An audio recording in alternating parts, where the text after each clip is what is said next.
Почитувани гледачи, добар ден и добре дојдовте во уште едно издание на емисијата Ваш термин.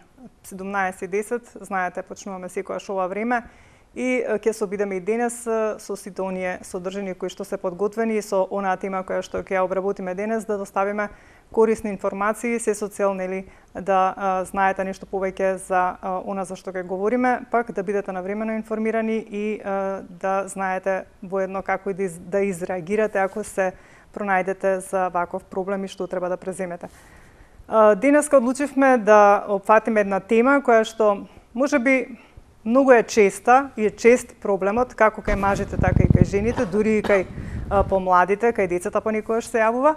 Тоа е опаѓањето на косата, меѓутоа пред да кажеме нешто за проблемот како опаѓање на косата, ќе кажеме всушност каква би требало да биде состојбата на косата, кога имаме здрава и нормална коса.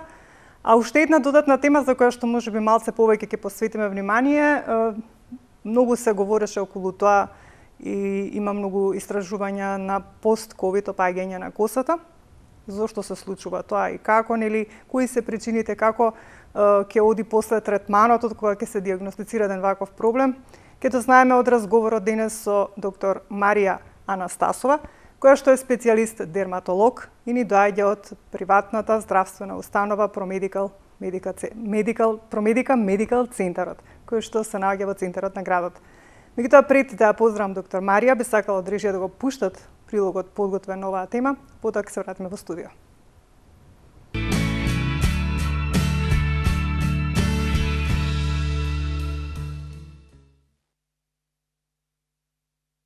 Упаѓањето на косата, медицински познато и како алопеција, е појава која се јавува и кај двата пола. Со познавање на процесот на растење на косата, полесно можеме да го разбереме и процесот на нејзиното опаѓање.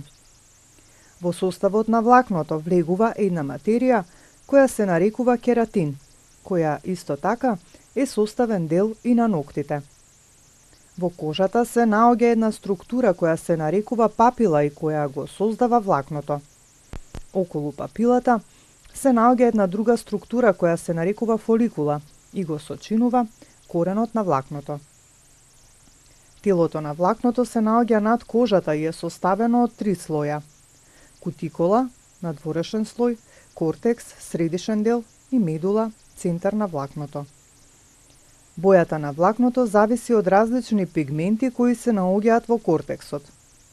Како што старее организмот, лачењето на овој пигмент се намалува, со што бојата преминува во сива или бела.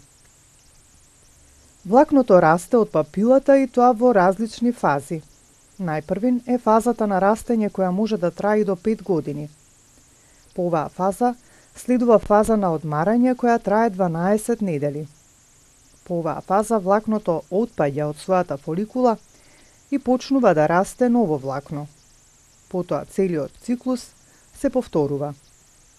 Дневно може да отпаднат над 100 влакна. Нормалниот раст на косата зависи од дотокот на крв во папилата, секако и од здравствената состојба на целиот организам. Постојат различни видови на опаѓање на косата. Најчест вид е келавоста, која се јавува кај 95% од луѓето кои имаат проблем поврзан со опаѓањето на косата. Келавоста всушност не представува опаѓање на косата. Косата не паѓа, туку станува многу тенка и без боја. Најчесто келавоста е наследна, но исто така може да се јави и заради пореметен статус на хормоните, како високо ниво на машки полови хормони, наречени андрогени.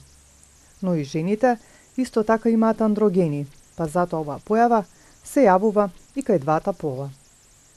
Исто така, келавоста може да се јави заради употреба на одредена група лекови, како што е хемотерапијата и лекови кои се користат за лекување на гихт, артритис, депресија, висок крвен притисок. Таблетите за контрацепција, како и самата бременост, исто така може да доведат до оваа состојба која може да трае и до 6 месеци. И по престанокот на користење на овие лекови или по пораѓајот, сепак косата почнува повторно да расте без сериозни последици. Постојат и други состојби кои може да доведат до губење на косата, како проблеми со тироидната жлезда, диета која не вклучува протеини, намалено количество на железо во крвта, диабет, поголем хируршки зафат или некое хронично заболување, гапична инфекција на скалпот. Загубата на косата може да биде предизвикана и од механичко тегнење на косата, кое може да настане свесно при нервозни ситуации или пак несвесно, кога долго време косата стои врзана во ластик. Хемискиот и топлотниот третман, како што е бојадисувањето, може да го ослабнат влакното и да предизвикаат опаѓање. Исто така и самиот имун систем може да доведе до опаѓање на косата. Имуниот систем е оној кој му помага на телото да се одбрани од вирусни и бактериски инфекции, како и од било кое страно тело. Понекогаш нашиот одбранбен систем прави грешки, па во такви ситуации ги напаѓа фоликулите сметајќи за страни тела. Доколку дојде до ова, опаѓањето на косата од скалпот, а и од целото тело, може да се појави во вид на опаднати прамени и оваа појава се нарекува алопеција ареата. Постои појава кога од истата причина отпаѓаат сите влакна од целото тело. Ваквата појава се нарекува алопеција универзалис.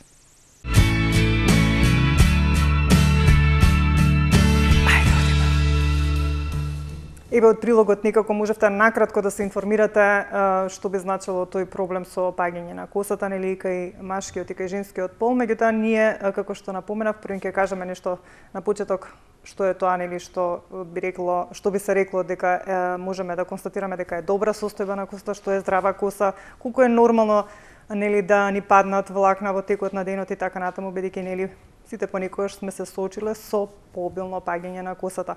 Ќе кажеме нели и за опаѓањето на косата, меѓутоа како што напоменав и на почетокот ќе се задржиме повеќе за опаѓање на косата после прилежан ковид, бидејќи веќе како што знаеме да не потенцираме во секоја емисија, веќе повеќе од една година се наоѓаме во пандемија на коронавирусот. За таа цел, како што напоменав и на почетокот, веќе со мене во студиото доктор Марија Анастасова, која што е специјалист дерматолог и ни доаѓа од приватниот медицински центар Промедика, медикал центарот кој што се наоѓа во центарот на градот. Доктор Марија, ви благодарам што денеска еве одвоивте време да бидете дел од ваш термин за прв пат и ви посакувам добри ден. Ви благодарам на поканата. Добро ве најдов за прв пат во вашата телевизија. Кажав за што ќе говориме. Веднаш да започнеме, што би значило човек да има здрава коса? Што подразбира здрава состојба на косата? Здрава коса, првин да кажеме, значи косата представува еден од трите рожнати компоненти, да речеме, на нашиот организам. Косата, ноктите се тие рожнати, нели, делови на нашето тело. И сега косата првин има заштитна функција, ја штити кожата на главата, односно ја штити главата, мозокот од сонцето, од ветер, од ладно, има една заштитна улога, а втората улога на косата е нели украсот на нашето тело. Так. Затоа многу луѓе кога имаат проблем се многу загрижени, нели, дали косата е здрава, убава, сјајна, дали е тенка, кршлива. И веќе, нели, тргнувајќи со тој проблем, ако имаат некаков проблем со косата, тргнуваат во едно истражување, прегледи, истражување, знаете, фризери, на многу места се обраќаат за да ја негуваат и да го подобрат квалитетот на својата коса. Так. И сега, пред нели, да поминеме на ова што е тема на оваа измината една година, покрај сите други заболувања се појави нели и проблемот со COVID-19 и многу од пациентите кои што прележа имаат сериозен проблем со опаѓање на косата. Пред да објасниме зошто тоа се случува после прележан COVID-19, јас би сакала накратко нели да објасниме како расте косата и што значи здрава коса и што е потребно на косата за да расте здрава и квалитетна. Вие убаво објаснивте во прилогот, го следев и јас, дека во развојот и растот на косата постојат три фази. Тоа е анагената, катагената и телогената. Морам да ги објаснам уште еднаш, затоа што е многу важно за да го објасниме пост-ковид опаѓањето на косата. Анагената фаза представува фазата кога влакното расте. Влакното е составено од два дела, фоликул, кој што се наоѓа во дермисот, го пробива епидермисот и излегува на кожата на главата. И се состои од влакно, значи во тој фоликул почнува растењето на влакното преку делба на матични клетки. Околу тој фоликул имаме себацијални жлезди, оние масни жлезди кои што нашата кожа ја прават нели масна или сува. Тој себум е многу важен затоа што тој го храни фоликулот. Околу себацијалните жлезди се наоѓаат многу капилари, крвни садови, кои што го исхрануваат и фоликулот на влакното и самата себацијална жлезда, и тука се одвива влакната. Сега, каква е исхраната, од тоа зависи каков ќе биде квалитетот на влакното. Значи, од тука почнува примерниот проблем. Ова фаза анагена, првата фаза, трае од 2 до 6 години. Таа трае различно кај секого, не може да се земе статистички дека трае 4 години, се зависи од моменталната наша психичка состојба, од комплетното здравје на организмот, во каква состојба се наоѓа организмот, од генетиката. Знаете, некои луѓе се предодредени да имаат убави квалитетни гени и косата се наследува од двата родитела. Так. Значи 50-50. Така да е многу важна каква генетика носиме во себе. Во оваа фаза, реков, се одвива делбата и таа е фазата на растот на влакното. Во тие 2 до 6 години, различно за секого, едно влакно расте. И обично има, да речеме статистички, од 10 до 18 сантиметри едно влакно ќе порасне во текот на годината. Так. Толку е растот за една година.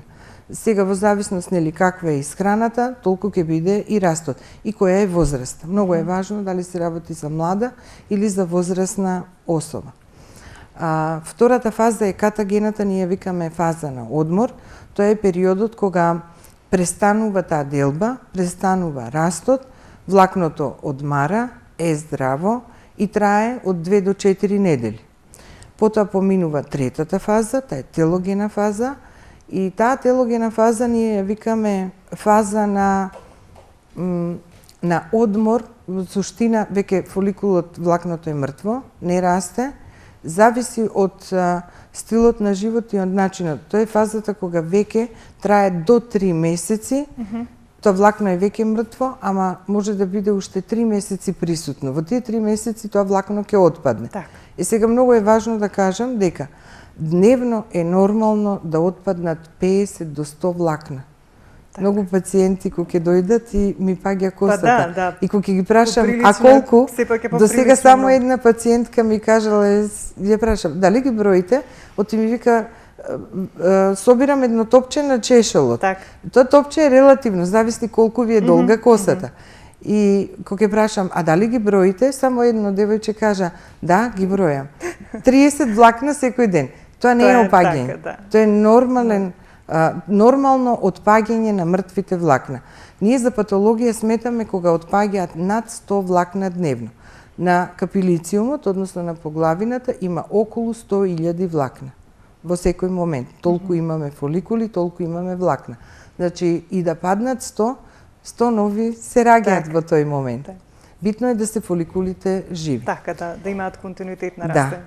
Сега во однос на опаѓањето, веќе спомнавте, алопецијата е она најпозната состојба, нели, келавоста, како опаѓање. Меѓутоа, за да дојде до алопеција, има повеќе болести кои што можат да доведат до тоа. Пред се групата на наследни болести, значи, да не ги спомнувам, тие се една група генетски заболувања, со кои што, значи, не можеме да делуваме. Мртви се фоликулите, има кај дел од тие болести не постојат фоликули, кај дел косата е многу неквалитетна, кршлива, кратка, не може да порасне и тука не може ни да се делува за тоа што се работи за генетика. А другиот дел од болестите се оние стекнати болести на кои што ние може да делуваме. Значи, најчести заболувања се себорејата, која што е болест на лојните жлезди. Веќе кажав претходно дека лојната жлезда, себацијалната жлезда е многу важна во исхраната на самиот фоликул за да едно влакно расте. Постои терапија, се лекува, значи е иреверзибилна состојба, може да се третира и да се постигне убава и здрава коса.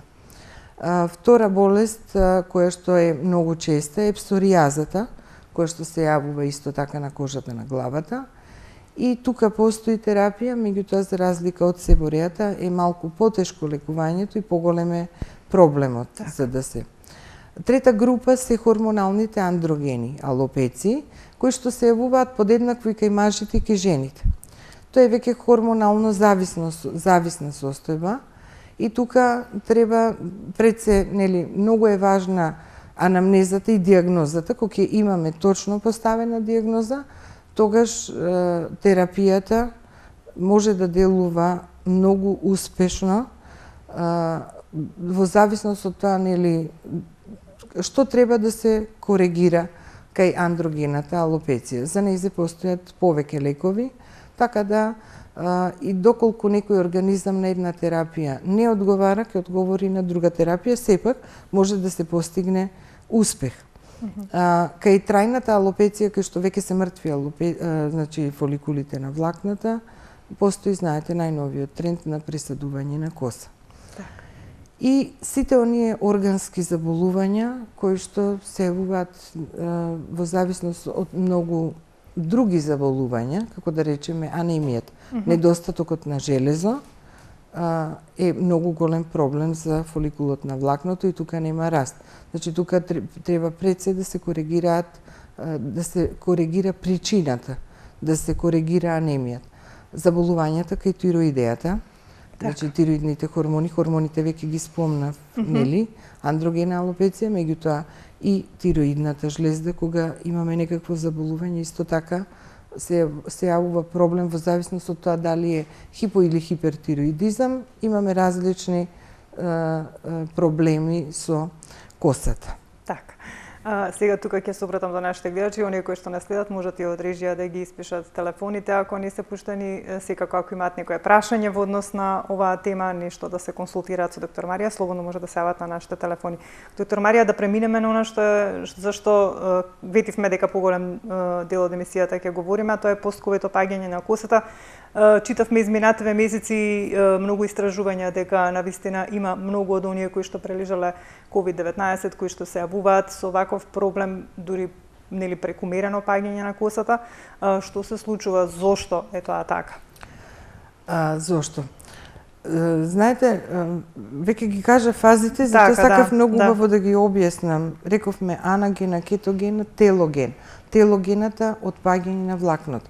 Во суштина, проблемот кај пост-ковид пациентите се вика телоген ефлувиум. Значи, во таа трета фаза, кога влакното е веќе мртво и опаѓањето, нормално во таа фаза треба да се наоѓаат 10% од влакната. Кај една здрава индивидуа отпаѓаат 10%. Кај пост-ковид вирусната инфекција, се јавува 30 до 40% од тој процент е зголемен до 40%.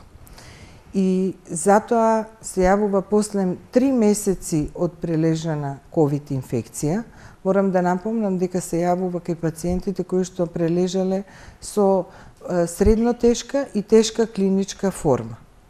Значи, кај тие пациенти после 3 месеци се јавува до 40% отпаѓање на косата, што е значително зголемен процент и навистина се јавува едно дифузно опаѓање на косата. Зошто се јавува?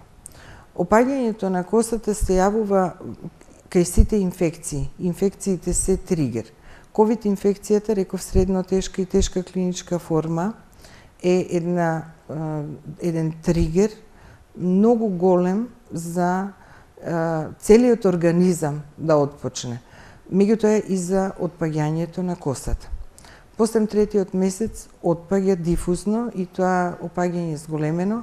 Во литературата, во сите истражувања што ги најдов, пошто се појави како проблем пост-ковид, опаѓање на коса и проблеми со кожата се јавуваат многу. Така. Зошто е тоа така?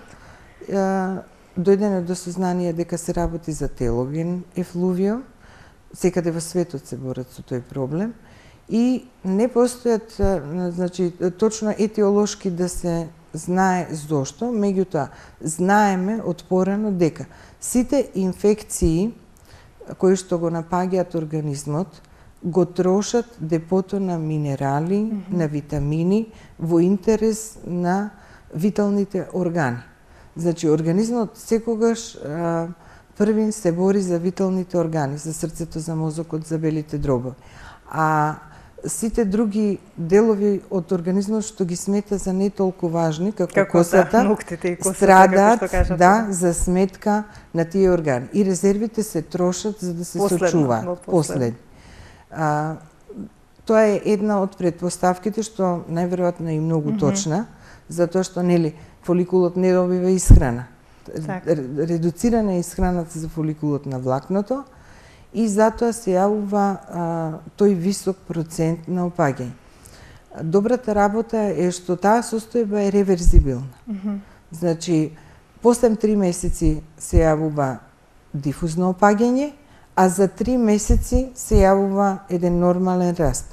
Значи, тоа би значило дека во просек околу 6 месеци од после прележаната ковид инфекција ќе почне нормалниот раст на косата.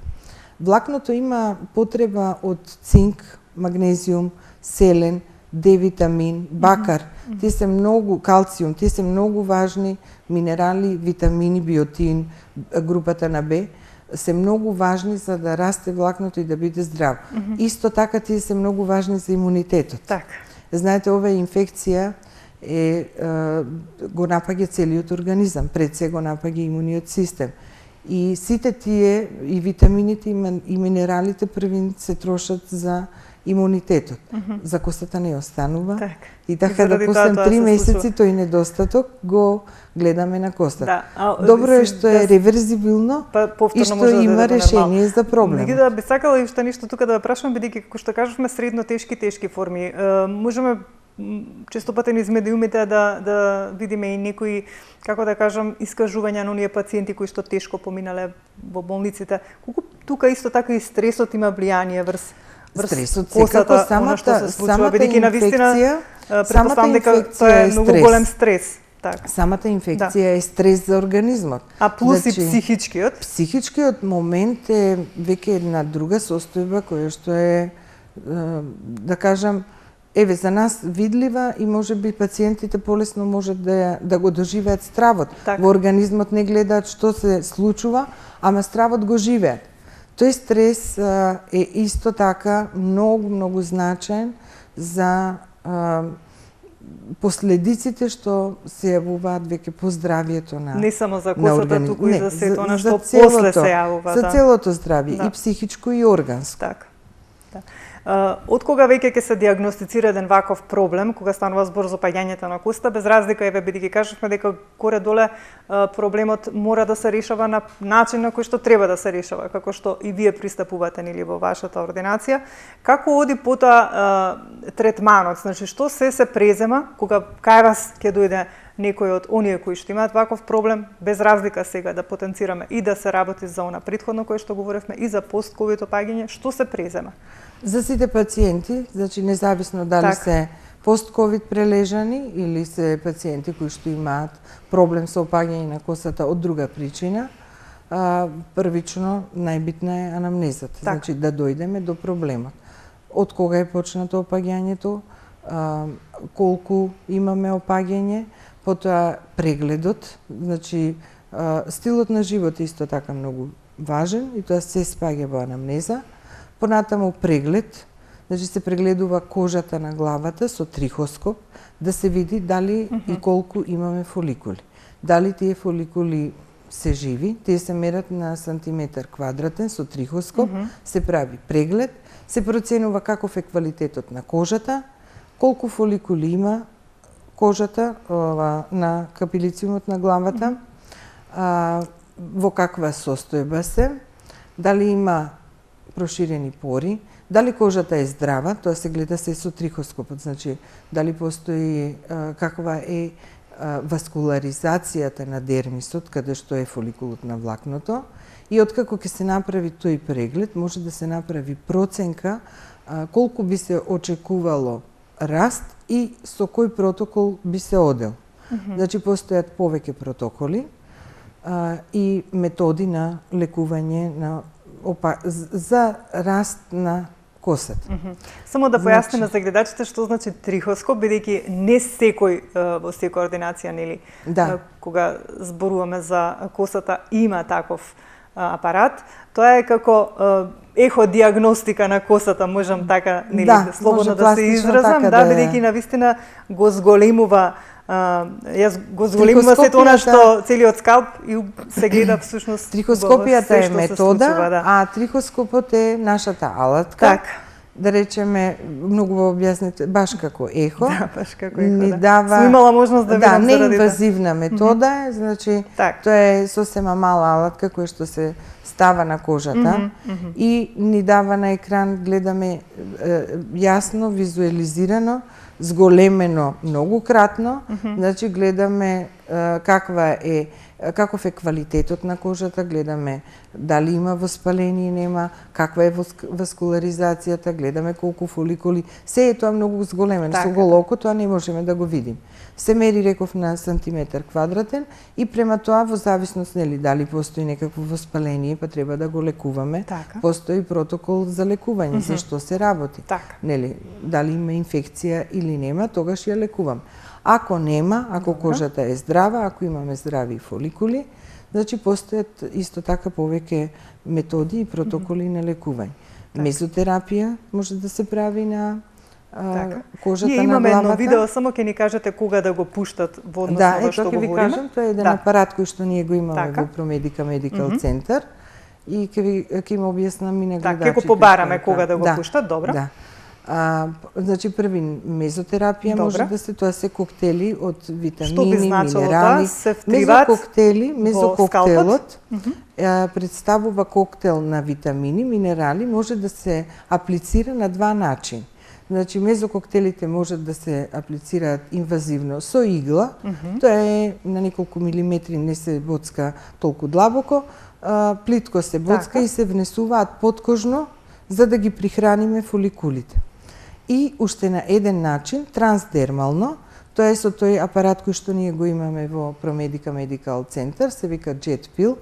Тој е апарат кој што работи под притисок од 8,5 бари и под тој притисок ги внесуваме тие коктели во дермисот без да се боцка кожата. Може да се пушти од режија. Сега од режија видеото да го пуштат, да тоа е апарат кој што работи под притисок и со него може да се спроведуваат два протоколи. Може да забележите дека кожата не се допира, се работи на околу 1 сантиметар над кожата и под тој притисок не може ни да се забележи затоа што притисокот е толку голем, па може да видат дека косата е мокра, па да сватат дека нели нешто се нанесува. Тоа вака на целата коса се прави? Да. Вака се работи на целата коса и со овој апарат може, значи, тие коктели, мезотерапијата да се направи. Имаме одредени препарати кои што се специфични за раст на коса. И уште една метода, тоа е PRP методата. Значи, преку овој апарат може да се внесат матични клетки, односно плазма рич плателс.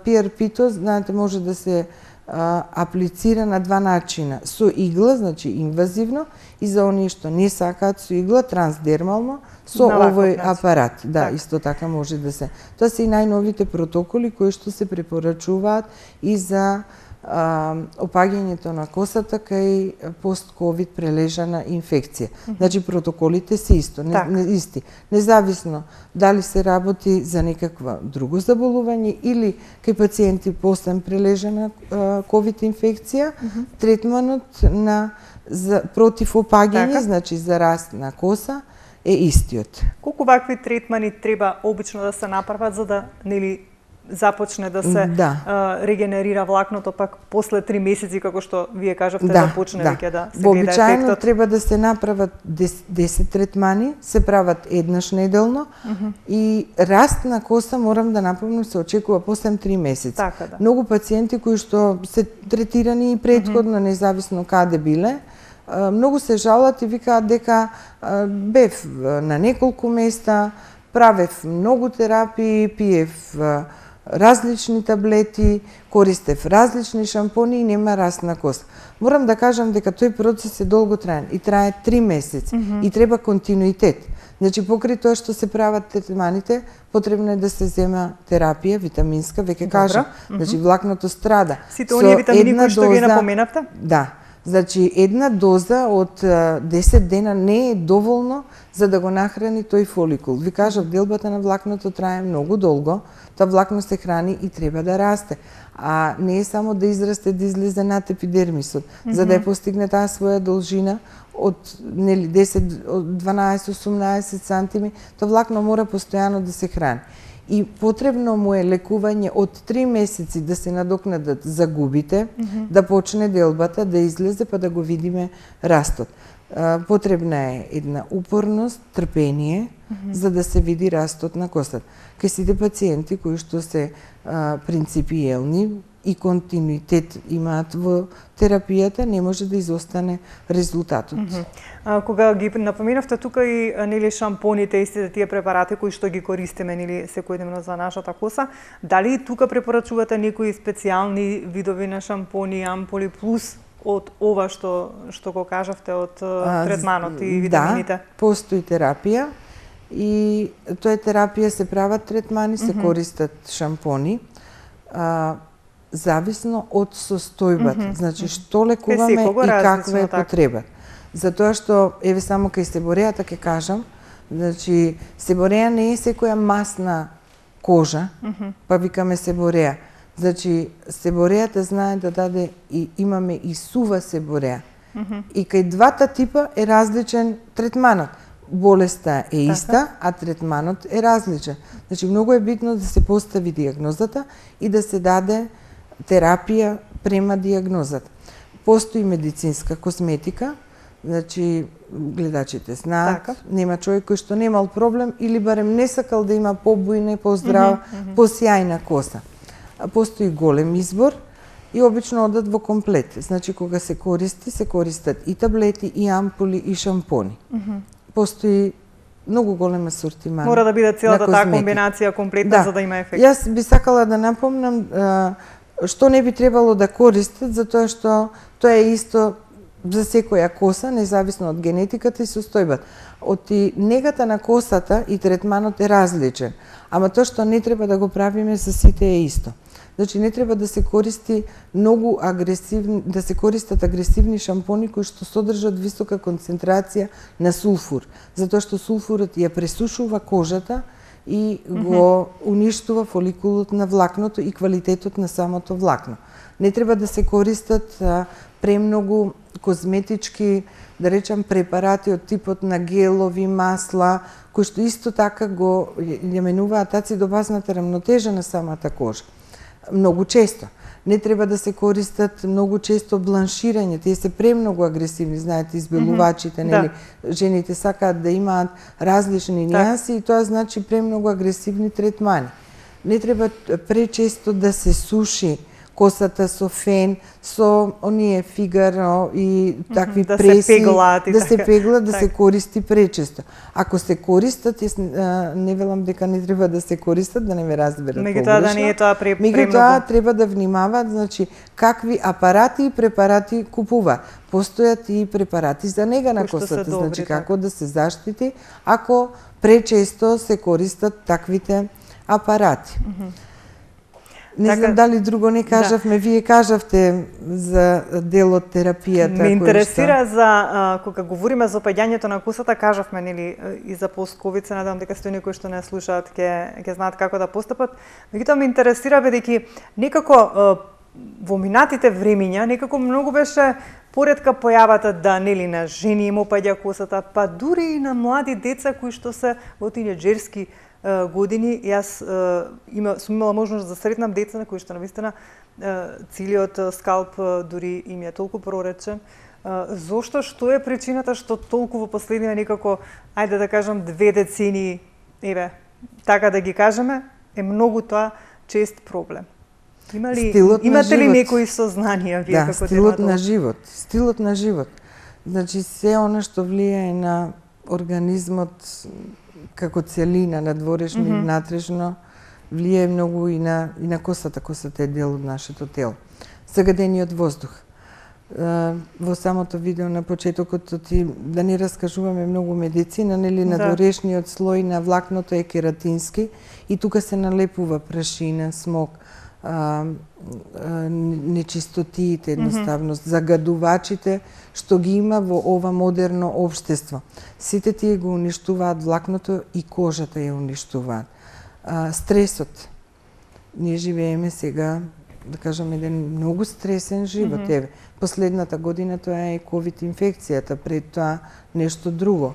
Меѓутоа времињата се многу сменети, знаете. Не, ништо стилот како порано, на живот е многу различен, меѓутоа јас лично сметам дека стресот и загадувањето се, да речеме, водечки фактори кои што нас не уништуваат во целина, не само косата. Да. Впрочем, како и за сите проблеми со здравјето.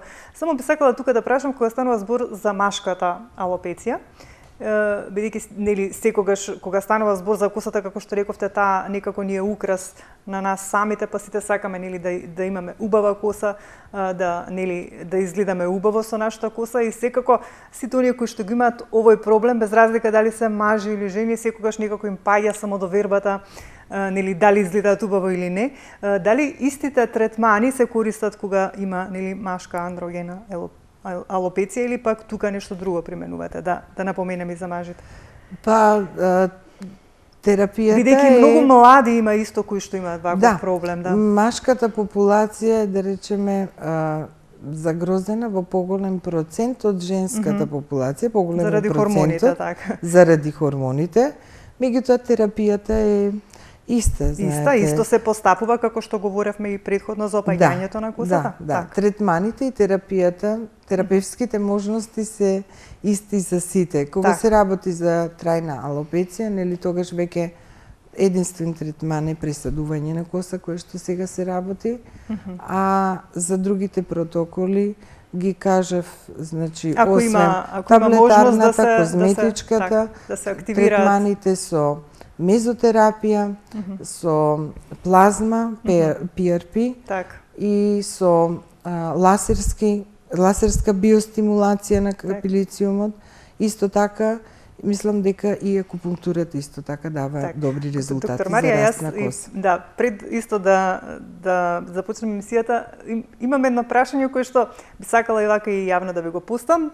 Има многу од нас кои што имаат, нели, обично велат ноктите и косата ги бараат истите витамини, меѓутоа кај некого ноктите се слаби, косата е јака, кај некого обратно, ноктите се јаки, косата е слаба. Зошто се случува? Која е причината што така? Составот не е исто. Не? Тие се рожнати творби на организмот, меѓутоа потребите им се различни. Кератинот е во основа во голем процент, меѓутоа составот на ноктите и на косата е различен и потребите им се различни. Што значи ако имате слаби нокти? Што би требало тука да се преземе? Ако ви се љуштат, ако се кршат, ако се тенки? Значи, за да имате квалитетни нокти, потребно е појачана, да кажам, протеинска исхрана, значи, пак е и тука и минерали и витамини, а за да имате здрава коса, може би пак протеини, меѓутоа позначајно е, да речеме, за косата бара повеќе биотин, железо, во однос на исхраната тоа би значило повеќе риба, да се консумира, зеленчуци, овошје, и салати, а ноктите бараат повеќе вода. Вода, значи. Да, ноктите се похигроскопни. Сега исто протеини, ноктите бараат, да речеме, калциум, косата не толку калциум, повеќе како што кажате, косата бара повеќе бакар, цинк и селен.